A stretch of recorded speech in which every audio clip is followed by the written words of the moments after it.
হঠাৎ করেই সমাজ মাধ্যমে শাকিব খানের একটি ছবি বেশ কয়েকদিন যাবৎ ভাইরাল হয়েছে।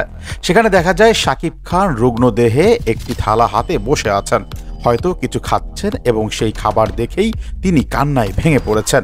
সমাজ মাধ্যমে ছবিটির প্রশংসা করেছেন নেটিজনরা। অবশ্য এই ছবির পিছনের গল্পটা ভিন্ন।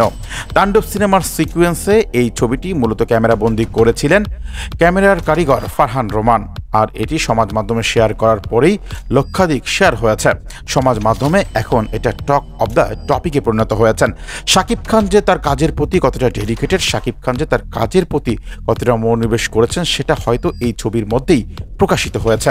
ঢালিউডের সবচেয়ে বড় সুপারস্টার তিনি।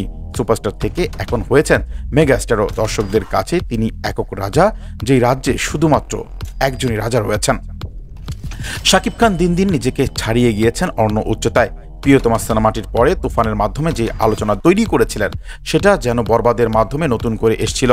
এর পরবর্তী সময়ে তাণ্ডব সিনেমাটির মাধ্যমে শাকিব খান সেটাকে আবারও পুনরুদ্ধার করবেন, এমনটি আশা করেছিলেন সাধারণ দর্শক।